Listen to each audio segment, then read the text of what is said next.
Seorang kasir muda menghancurkan rumah tangga orang tanpa dia sadari.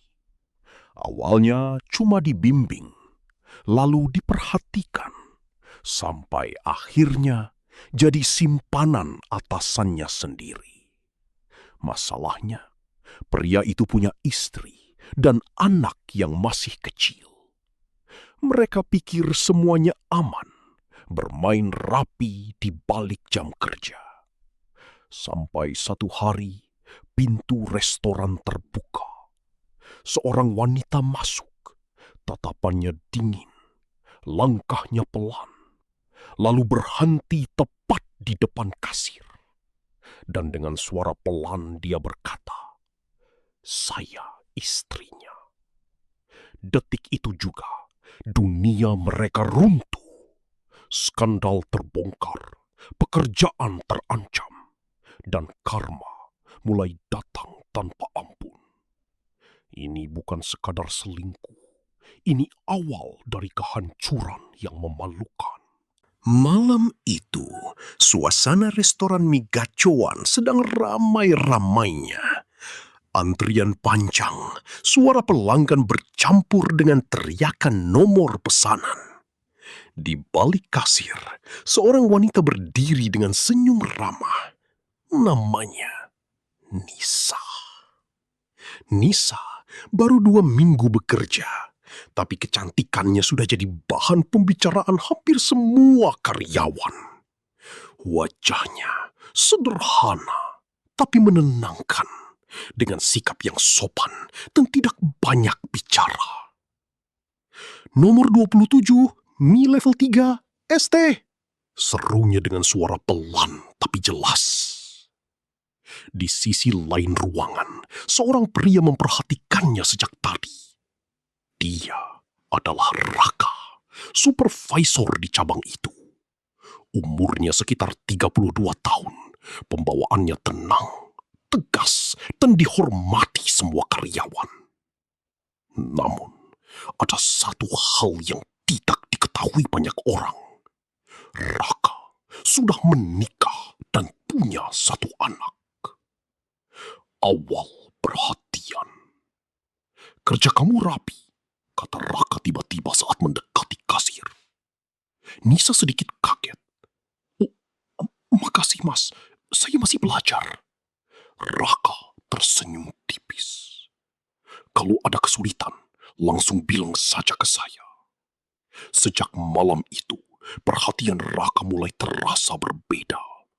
Ia sering berdiri lebih lama di dekat kasir, membantu hal-hal kecil yang sebenarnya bisa dilakukan karyawan lain. Awalnya Nisa menganggap itu wajar, atasan yang peduli. Tapi rekan kerjanya mulai memperhatikan. Kamu dekat sama Mas Raka ya?" tanya Dewi, sesama kasir sambil menyinggol pelan. Nisa mengernyit. "Hah? Enggak lah. Kenapa?" Dewi tersenyum sinis. "Soalnya dia jarang banget lo perhatian sama karyawan baru kayak gitu." Nisa hanya diam, tapi dalam hatinya mulai muncul rasa aneh, antara bingung dan sedikit tersanjung. Beberapa hari kemudian, Nisa menerima pesan WhatsApp dari nomor tak dikenal. "Ini Raka. Tadi kamu kelihatan capek. Udah makan belum?" Nisa terdiam cukup lama sebelum membalas. "Udah mas, makasih ya." Sejak saat itu, chat mereka mulai rutin. Awalnya soal kerja, lalu perlahan masuk ke hal-hal pribadi. "Kamu anak mana? Tinggal sama siapa? Udah punya pacar belum?" Nisa menjawab seadanya. Tapi ia mulai merasa nyaman. Raka selalu tahu cara membuatnya merasa diperhatikan. Suatu malam, restoran sudah mulai sepi. Hanya tersisa beberapa pelanggan. Nisa sedang membereskan kasir ketika listrik di bagian belakang sempat padam sebentar. Nisa kaget. "Mas, ini kenapa?" katanya panik. Tiba-tiba Raka muncul di sampingnya. Tenang, cuma listrik drop sebentar. Tanpa sadar, tangan Raka menyentuh bahu Nisa, mencoba menenangkannya. Sentuhan itu singkat, tapi cukup membuat suasana berubah. Nisa terdiam. Ada sesuatu yang terasa berbeda. Bukan lagi sekedar hubungan atasan dan bawahan. Rungkap. Di malam yang sama, saat Nisa pulang, ia melihat sesuatu yang membuatnya berhenti melangkah. Di parkiran, Raka sedang video call. Di layar ponselnya terlihat seorang wanita dan seorang anak kecil. "Iya, nanti aku pulang. Tunggu ya," kata Raka dengan suara lembut. Nisa langsung menunduk dan berjalan cepat. Jantungnya berdegup lebih kencang. Dia sudah punya keluarga? Selama ini Raka tidak pernah membahas itu. Malam itu Nisa tidak bisa tidur. Chat dari Raka masih terus masuk.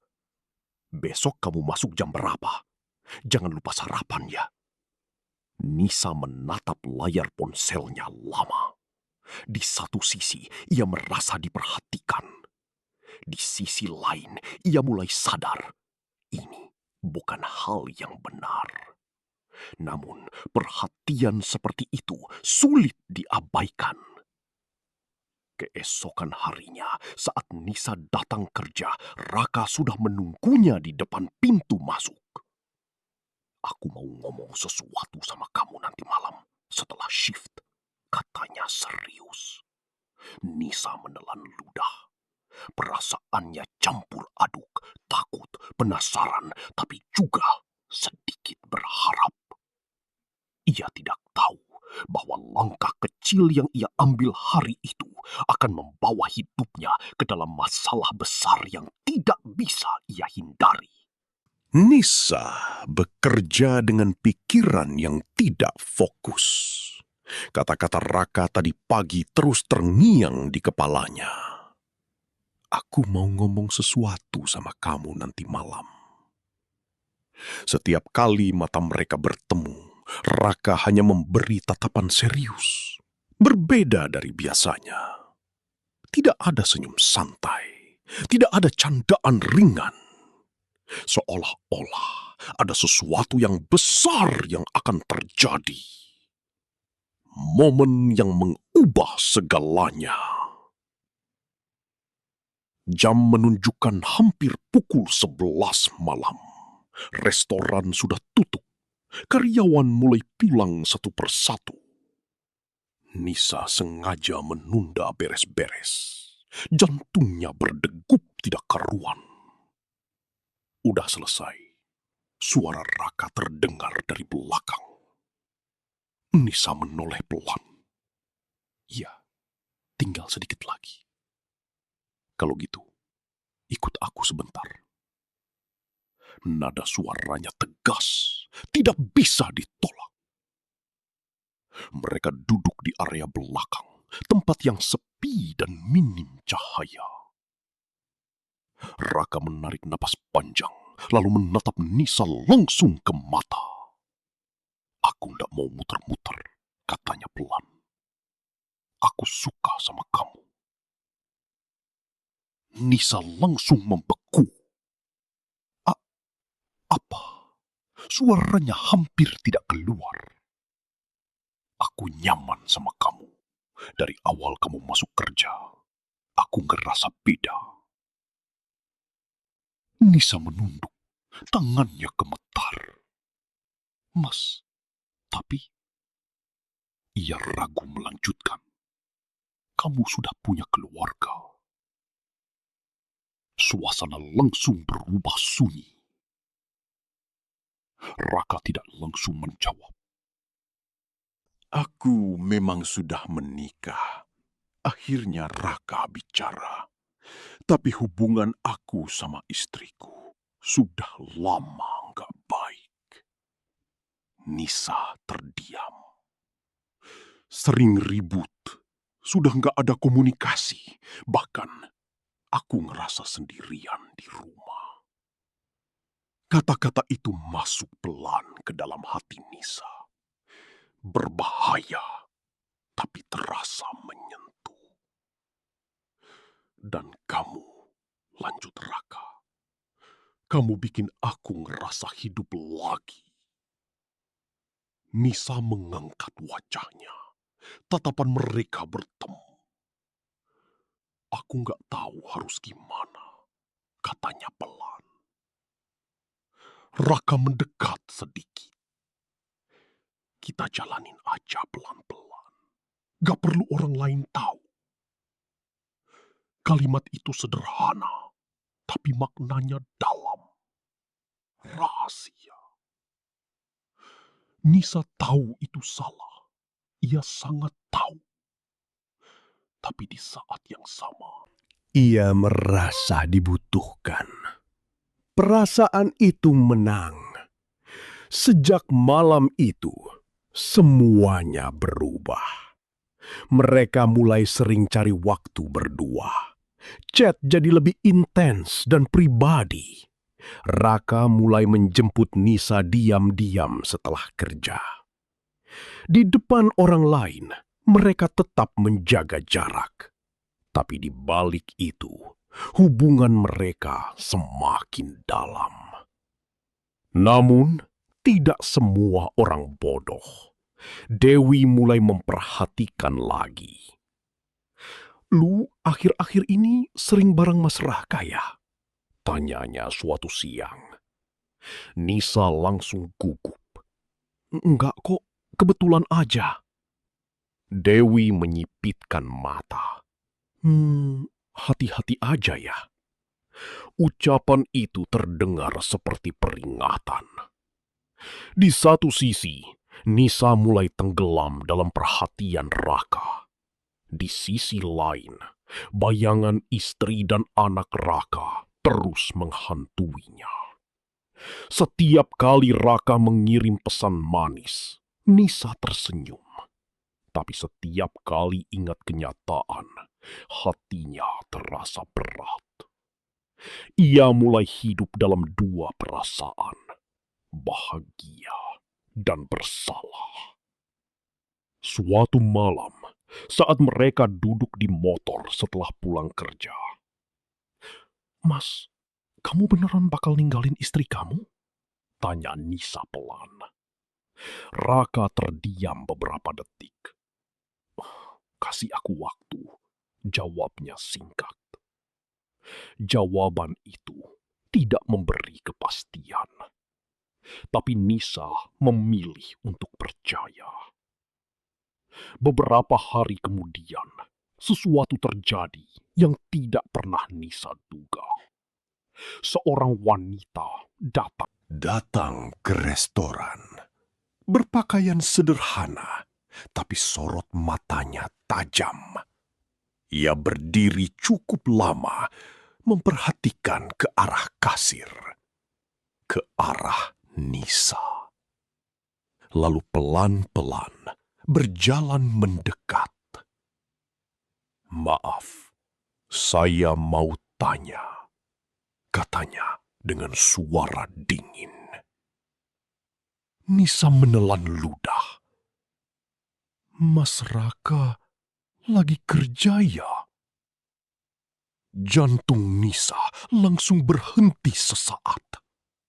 Ia tidak sadar bahwa wanita yang berdiri di depannya sekarang adalah istri sah Raka. Suasana restoran siang itu tetap ramai seperti biasa. Tapi bagi Nisa, dunia seakan berhenti. Wanita yang berdiri di depannya masih menatap lurus tanpa senyum. "Mas Raka lagi kerja ya?" ulangnya dengan suara tenang, terlalu tenang. Nisa mencoba mengendalikan dirinya. Iya Bu, lagi di dalam," jawabnya gugup. Wanita itu mengangguk pelan. Terima kasih. Langkahnya perlahan, tapi pasti menuju area dalam. Setiap langkahnya terasa seperti dentuman di dada Nisa. Nisa tidak bisa diam. Ia langsung mengikuti dari kejauhan. Dari balik pintu dapur, ia melihat Raka yang sedang berbicara dengan karyawan lain. Lalu, Raka menoleh. Dan saat matanya bertemu dengan wanita itu, wajahnya langsung pucat. Kah? Suara wanita itu lirih, tapi penuh makna. Raka langsung kaku. Kamu ngapain ke sini? Suaranya berubah tegang. Wanita itu tersenyum tipis. Aku cuma mau lihat tempat kamu kerja. Nada suaranya terdengar biasa, tapi sorot matanya tajam menusuk. Suasana yang mulai panas. Beberapa karyawan mulai memperhatikan. Bisik-bisik kecil mulai terdengar. Siapa itu? Kayaknya kenal sama Mas Raka. Nisa berdiri di sudut. Tidak berani mendekat. Tapi ia tidak bisa berhenti melihat. Wanita itu melirik sekeliling, lalu berkata pelan. Tempatnya ramai ya. Pantesan kamu sering lembur. Kalimatnya sederhana, tapi terasa seperti tuduhan. Raka menarik napas panjang. Kita ngomong di luar aja, katanya pelan, berusaha menahan situasi. Wanita itu mengangguk. Tapi sebelum berbalik, ia sempat melirik ke arah Nisa. Tatapan itu singkat, tapi cukup membuat Nisa merinding. Seolah-olah dia sudah tahu segalanya. Begitu mereka keluar, suasana dapur langsung pecah. Itu siapa sih? Istrinya bukan sih? Seriusan? Bisik-bisik berubah jadi obrolan terbuka. Nisa hanya diam. Tangannya dingin. Pikirannya kacau. Di parkiran, Raka dan istrinya berdiri saling berhadapan. Aku lihat chat kamu, kata wanita itu langsung. Raka terdiam. Jangan bohong lagi. Suasana langsung tegang. Itu cuma, Raka mencoba menjelaskan. Cuma apa? Potong istrinya tajam. Cuma perhatian? Cuma teman kerja? Nada suaranya mulai naik. Jangan anggap aku bodoh. Wanita itu melangkah mendekat. Namanya Nisa, kan? Raka langsung terdiam total. Jawaban itu sudah cukup. Aku tahu semuanya dari awal, lanjutnya.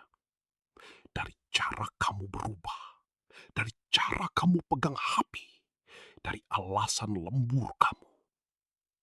Air matanya mulai jatuh. Tapi aku masih berharap kamu sadar. Raka menunduk. Tidak ada jawaban. Momen yang tidak terduga. Dari kejauhan, Nisa tanpa sadar melangkah keluar. Ia tidak kuat hanya diam. Dan saat ia keluar, mata mereka bertiga bertemu. Waktu seakan berhenti. Tatapan yang menghancurkan. Istri Raka menatap langsung ke arah Nisa. Tidak ada teriakan, tidak ada drama berlebihan. Hanya satu kalimat, pelan tapi menusuk. Jadi kamu orangnya. Nisa tidak bisa bergerak, kakinya terasa lemas. Rasa bersalah yang menampar. Untuk pertama kalinya, Nisa benar-benar merasakan dampaknya. Ini bukan lagi sekedar perasaan, ini nyata. Ada seorang istri, ada seorang anak, dan ia berada di tengah-tengah kehancuran itu. Istri Raka menghapus air matanya, lalu berkata, "Oke, aku gak akan ribut di sini." Ia menatap Raka dalam-dalam. Tapi setelah ini, semuanya berubah. Ia berbalik pergi. Namun sebelum masuk ke mobil, ia berkata tanpa menoleh, "Aku akan datang lagi, dan lain kali bukan cuma aku yang tahu." Jantung Nisa berdegup kencang. Ia tidak sadar bahwa ini baru awal. Karena setelah hari itu, rahasia mereka tidak akan pernah aman lagi. Sejak kejadian di parkiran itu, suasana di restoran berubah drastis. Tidak ada yang benar-benar sama lagi. Nisa masih berdiri di kasir seperti biasa. Senyumnya tetap ada, tapi terasa dipaksakan. Setiap tatapan pelanggan, setiap bisikan rekan kerja, seolah menghakimi dirinya. Lu lihat kemarin? Iya, itu istrinya Mas Raka kan? Berarti bener dong. Suara-suara itu tidak lagi pelan, kini terang-terangan. Dewi bahkan tidak lagi menutupinya. "Jujur aja, Nis," katanya suatu siang. "Lu ada hubungan sama Mas Raka kan?" Nisa terdiam, tidak menjawab, tapi juga tidak menyangkal. Jawaban itu sudah cukup. Dewi hanya menggeleng pelan. "Lu main api." Berbeda dengan sebelumnya, Raka kini jadi lebih dingin. Ia jarang mendekat, jarang chat, bahkan sering menghindari Nisa saat di tempat kerja. Hal itu justru membuat Nisa semakin gelisah. Suatu malam, Nisa akhirnya memberanikan diri. "Mas, kita perlu ngomong," katanya pelan di belakang dapur. Raka terlihat lelah. "Aku lagi banyak masalah, Nis." "Aku juga." Suara Nisa mulai bergetar. "Istri kamu datang ke sini. Semua orang mulai tahu." Raka menghela napas panjang. "Makanya kita harus jaga jarak dulu." Kalimat itu seperti tamparan. "Jadi, kamu mau ninggalin aku?" tanya Nisa lirih. Raka langsung menjawab cepat. "Bukan gitu. Tapi kita harus hati-hati." Hati-hati. Kata yang sama, tapi kini terasa seperti alasan. Keesokan harinya, sesuatu terjadi. Seorang wanita datang lagi ke restoran. Istri Raka. Tapi kali ini, dia tidak datang sendiri. Bersamanya ada seorang pria berjas rapi. Mereka langsung menuju ke meja depan. "Saya mau ketemu manajer cabang," katanya tegas. Suasana langsung sunyi. Beberapa menit kemudian, manajer datang. Pembicaraan berlangsung serius. Nada suara mulai meninggi. Beberapa karyawan mencoba mencuri dengar. "Ini masalah serius," kata pria berjas itu. "Kami punya bukti komunikasi yang tidak pantas antara supervisor dan karyawan." Jantung Nisa langsung berdegup kencang. Tangannya dingin. Istri Raka mengeluarkan ponselnya, menunjukkan sesuatu. Chat, foto, waktu, semua jelas. Tidak ada lagi yang bisa disembunyikan. Raka dipanggil. "Mas Raka, tolong ke depan." Suara manajer terdengar tegas. Raka keluar dari dapur. Wajahnya tegang. Begitu melihat siapa yang datang, ia langsung tahu semuanya sudah terlambat. "Kamu mau jelasin ini?" tanya manajer sambil menunjukkan ponsel. Raka terdiam, tidak bisa mengelak. Semua mata tertuju padanya dan pada Nisa. "Dan perempuan ini," kata istri Raka sambil menunjuk Nisa, "dia juga terlibat." Semua kepala langsung menoleh. Nisa membeku. Tidak bisa lari. Tidak bisa bersembunyi. "Mulai sekarang, kalian berdua tidak boleh kerja dulu sampai investigasi selesai," kata manajer tegas. Suasana benar-benar pecah. Tidak ada lagi bisik-bisik. Semua sudah jelas. Nisa berdiri di sana dengan mata yang mulai berkaca-kaca.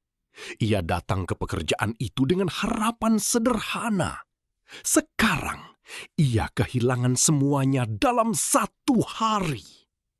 Saat Nisa keluar dari restoran, ia melihat Raka berdiri di parkiran, sendirian. Tanpa berkata apa-apa, Nisa mendekat. "Sekarang gimana?" tanyanya pelan. Raka menatap kosong ke depan, lalu berkata lirih, "Istriku mau cerai." Jantung Nisa seperti berhenti. Ia pikir ini akan membuat mereka bersama. Tapi yang ia lihat sekarang bukan kebahagiaan, melainkan awal dari sesuatu yang jauh lebih buruk. Hari-hari setelah kejadian itu terasa seperti mimpi buruk bagi Nisa. Ia tidak lagi datang ke restoran. Tidak ada kabar pasti dari manajemen. Hanya satu pesan singkat. "Untuk sementara, Anda tidak dijadwalkan kerja sampai pemberitahuan berikutnya." Kalimat itu Tapi artinya jelas, Nisa sudah tidak diinginkan lagi. Di kamar kecilnya, Nisa duduk diam menatap ponsel. Tidak ada pesan dari teman kerja. Tidak ada pembelaan. Tidak ada yang peduli. Yang ada hanya notifikasi yang membuat dadanya sesak. Beberapa orang mulai membicarakannya di media sosial. "Pegawai gacoan rebut suami orang. Ngeri banget, kerja malah cari masalah." Nisa mematikan ponselnya. Air matanya jatuh tanpa suara. Di sisi lain, Raka juga tidak dalam kondisi baik. Rumahnya sudah tidak lagi terasa seperti rumah. Istrinya benar-benar serius dengan perceraian. Tidak ada lagi komunikasi hangat. Tidak ada lagi tawa anaknya yang dulu menyambutnya. Semua berubah dingin. Beberapa hari kemudian, Raka akhirnya menemui Nisa. Mereka bertemu di sebuah tempat sepi. Begitu melihat Nisa, Raka langsung terlihat berbeda. Lebih lelah, lebih keras. "Semua ini gara-gara kamu," katanya tiba-tiba. Nisa langsung terpukul. "Apa?" Suaranya gemetar. "Kalau kamu nggak masuk ke hidup aku, semua nggak bakal kayak gini." Kalimat itu seperti pisau. Nisa berdiri. Air matanya mulai jatuh. "Mas, kamu yang mulai semuanya," katanya pelan tapi tegas. "Kamu yang deketin aku. Kamu yang bilang hubungan kamu sama istri kamu sudah hancur." Raka terdiam, tapi wajahnya tetap keras. Sekarang kamu nyalahin aku? Karena kenyataannya, sekarang aku kehilangan semuanya, bentak Raka. Suasana langsung panas. Mereka tidak lagi saling menguatkan. Yang ada hanya saling menyalahkan. Nisa menggeleng pelan. Dulu kamu bilang aku bikin kamu bahagia. Sekarang aku jadi penyebab semua masalah. Raka tidak menjawab. Diamnya adalah jawaban. Nisa akhirnya sadar. Semua janji yang dulu terdengar manis tidak ada yang benar-benar nyata. Tidak ada rencana masa depan. Tidak ada keberanian untuk bertanggung jawab. Yang ada hanya kesalahan yang semakin besar. Beberapa hari kemudian, kabar buruk datang lagi. Nisa resmi diberhentikan dari pekerjaannya. Tanpa banyak penjelasan, tanpa kesempatan kedua. Sementara itu, Raka juga menerima keputusan yang sama. Ia dipecat sebagai supervisor. Dalam waktu singkat, Nisa kehilangan pekerjaan. Raka kehilangan pekerjaan. Rumah tangga Raka berada di ujung perceraian. Semua runtuh bersamaan. Nisa duduk sendiri. Ia membuka kembali chat lama dengan Raka. Pesan-pesan manis, janji-janji kosong. Semua terasa menyakitkan. Kenapa aku sejauh ini? Bisiknya pelan. Air matanya jatuh lagi. Di sisi lain, Raka duduk sendirian di dalam mobilnya. Ponselnya bergetar. Pesan dari istrinya masuk. Besok kita ke pengadilan. Aku sudah tidak bisa lanjut lagi. Raka menatap layar lama. Lalu tanpa sadar, ia memukul setir mobilnya keras. Ia kehilangan keluarga, kehilangan pekerjaan. Dan yang paling menyakitkan, hubungan yang ia pertahankan mati-matian mulai hancur juga. Pagi itu terasa dingin, meskipun matahari sudah tinggi. Di depan gedung pengadilan, Raka berdiri diam dengan wajah kosong. Kemejanya rapi, tapi matanya merah. Kurang tidur, terlalu banyak pikiran.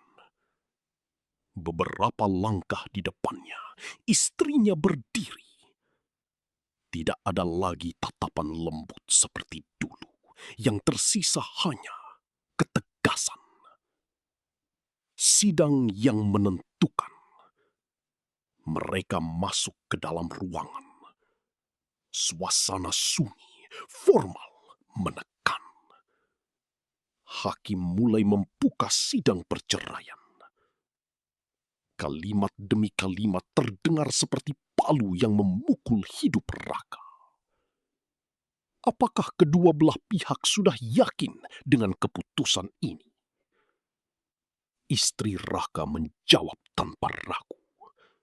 Ya. Raka terdiam beberapa detik. Lalu, dengan suara pelan, iya. Dan saat itu, resmi sudah awal dari akhir semuanya. Setelah sidang, tidak ada drama. Tidak ada tangisan berlebihan. Istrinya hanya berkata satu hal. Jangan cari aku lagi.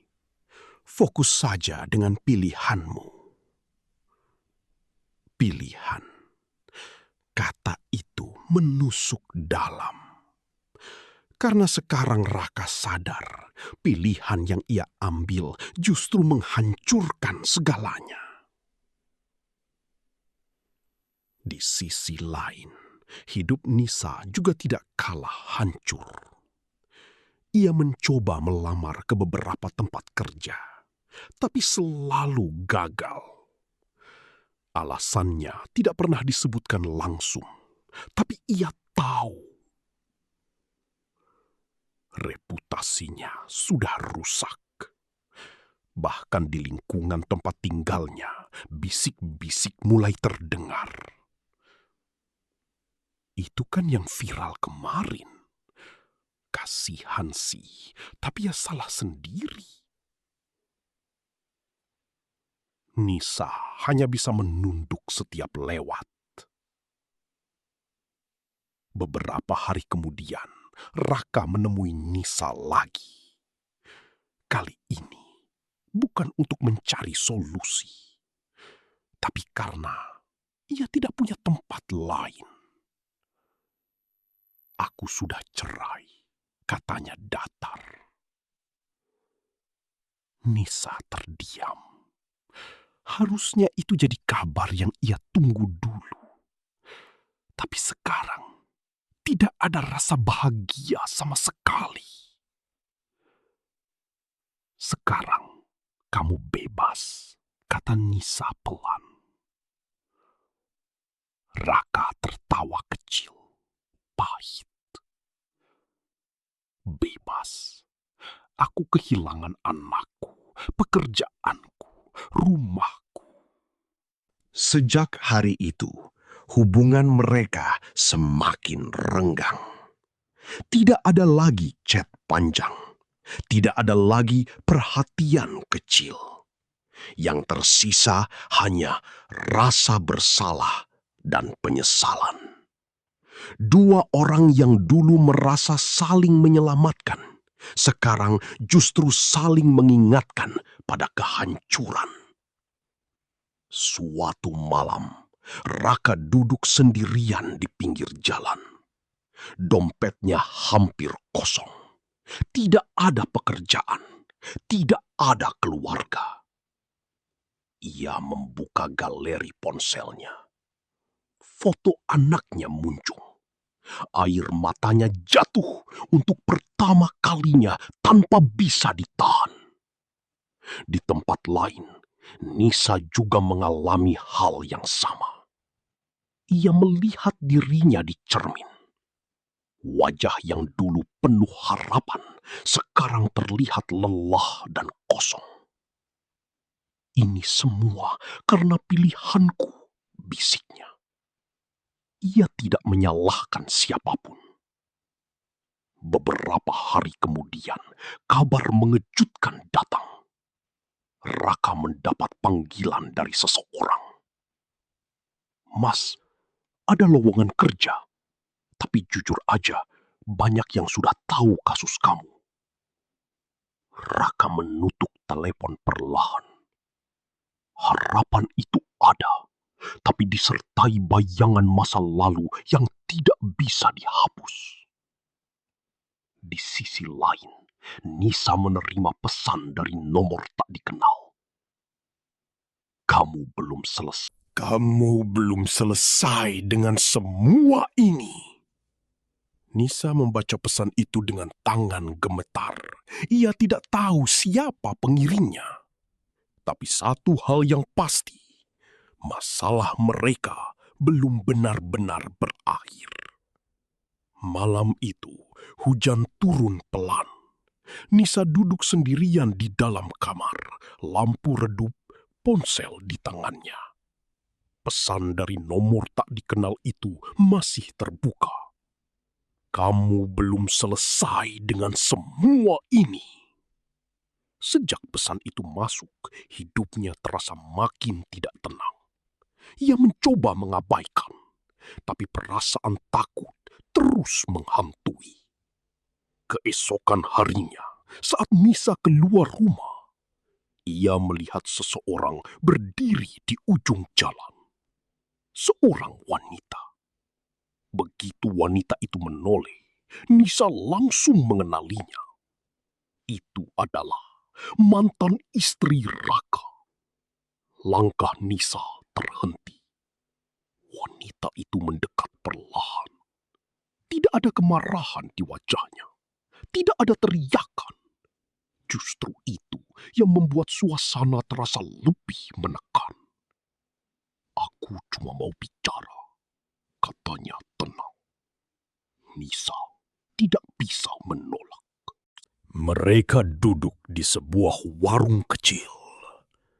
Beberapa detik hening sebelum akhirnya wanita itu bicara. "Aku sudah kehilangan suamiku," katanya pelan. "Anakku juga kehilangan ayahnya." Nisa menunduk, tidak berani menatap. "Tapi kamu tahu yang paling menyakitkan?" lanjutnya. Nisa menggeleng pelan. "Semua itu hancur bukan karena orang asing." Suasana jadi sangat sunyi. Tapi karena seseorang yang kami percaya, meskipun tidak pernah kami kenal. Kalimat itu menusuk lebih dalam dari teriakan. Rasa bersalah yang tak tertahankan. Air mata Nisa mulai jatuh. "Aku minta maaf," katanya lirih. Permintaan maaf itu keluar tanpa pembelaan, tanpa alasan, tanpa menyangkal. Wanita itu mengangguk pelan. "Aku tidak datang untuk marah." Nisa terdiam. "Aku cuma ingin kamu tahu akibat dari pilihan kamu." Ia menatap langsung ke mata Nisa.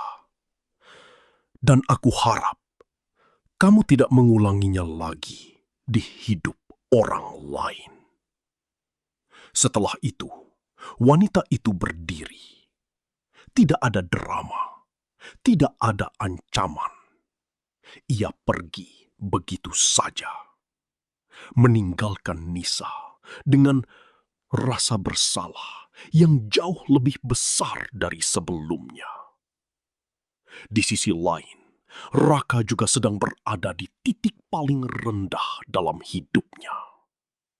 Ia akhirnya bertemu dengan anaknya setelah sekian lama di sebuah taman sederhana. Anaknya berdiri kaku, tidak langsung berlari seperti dulu. "Papa," suaranya pelan. Raka tersenyum, tapi matanya langsung berkaca-kaca. Momen yang menghancurkan hati. Raka berlutut di depan anaknya. "Maafin Papa ya." Anaknya hanya diam. Lalu berkata pelan, "Papa, kenapa nggak pulang lagi?" Pertanyaan sederhana itu menghancurkan segalanya. Raka tidak bisa menjawab. Semua alasan yang dulu terasa masuk akal, sekarang terdengar kosong. Ia memeluk anaknya erat. Tapi ia tahu, tidak semua hal bisa diperbaiki. Malam harinya, Raka menghubungi Nisa. Ketemu terakhir kali. "Ya," katanya singkat. Nisa tahu ini bukan sekadar pertemuan biasa. Mereka bertemu di tempat yang sama seperti dulu. Tempat di mana semuanya dimulai. Tapi suasananya sudah sangat berbeda. Tidak ada rasa hangat. Tidak ada harga. capek, Nis, kata Raka pelan. Nisa hanya diam. Aku salah dari awal. Air mata Nisa jatuh lagi. Terus, sekarang? Tanyanya. Raka menatapnya dalam-dalam. Kita berhenti di sini. Tidak ada pelukan. Tidak ada janji. Hanya dua orang yang akhirnya sadar bahwa hubungan mereka tidak pernah punya masa depan. Saat Nisa pulang, ia berdiri lama di depan cermin, menatap dirinya sendiri. Ia benar-benar melihat semua kesalahannya. Air matanya jatuh perlahan. Di sisi lain, Raka berjalan sendirian di jalan gelap. Tanpa tujuan, tanpa arah. Mereka berdua akhirnya berpisah. Tapi luka yang mereka buat akan tetap ada seumur hidup. Beberapa bulan berlalu. Tidak ada lagi kabar tentang hubungan terlarang itu. Tidak ada lagi kebersamaan. Tidak ada lagi cerita manis yang dulu terasa penting. Yang tersisa hanya kehidupan yang harus dijalani masing-masing. Nisa akhirnya mendapatkan pekerjaan baru. Bukan di restoran, bukan di tempat ramai. Ia bekerja di sebuah toko kecil, jauh dari keramaian, jauh dari orang-orang yang mengenalnya.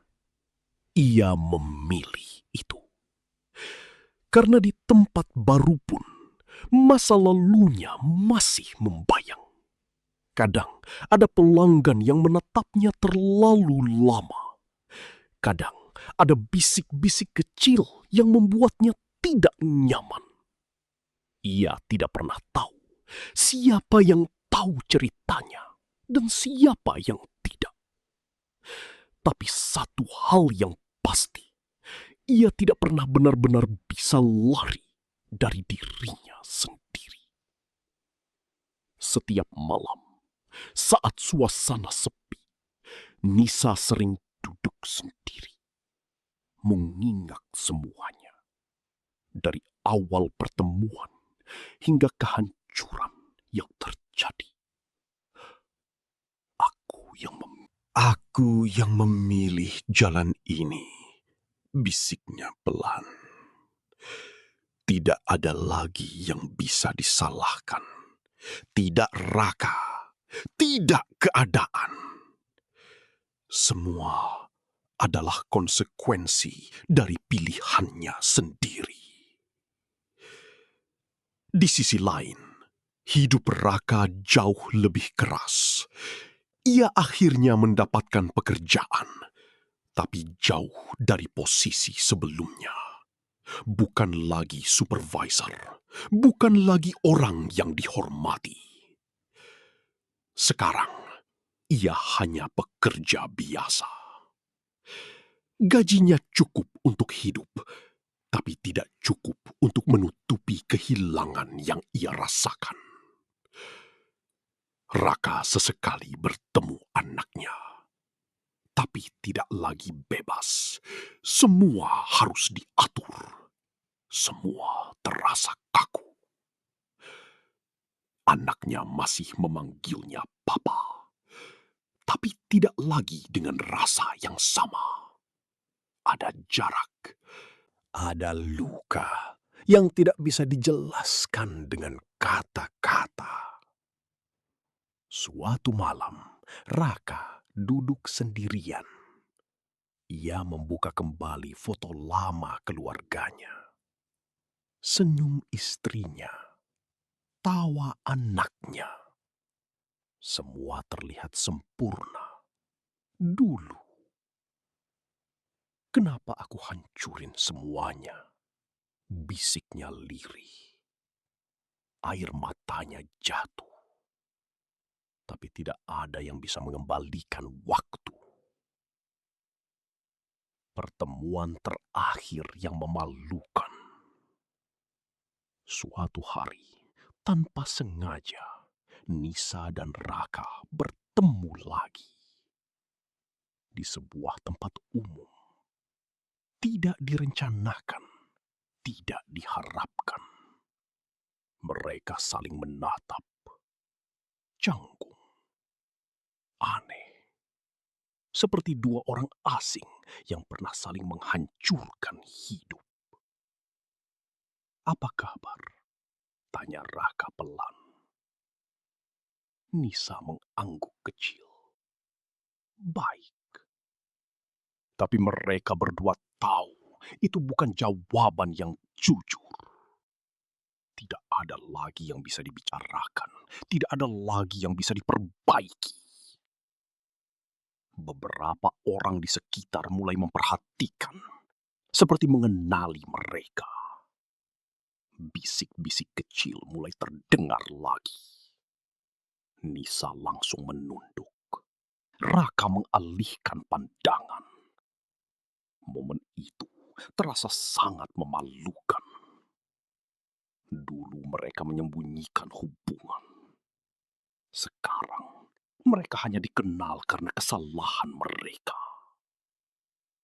"Jaga diri," kata Raka akhirnya. Nisa hanya mengangguk. Tanpa senyum, tanpa harapan. Mereka berpisah begitu saja. Kali ini benar-benar selesai. Hidup terus berjalan, tapi luka tidak hilang. Nisa hidup dengan rasa bersalah. Raka hidup dengan kehilangan. Seorang istri hidup dengan trauma. Seorang anak tumbuh dengan luka yang tidak ia mengerti. Semua karena satu hal, pilihan yang salah.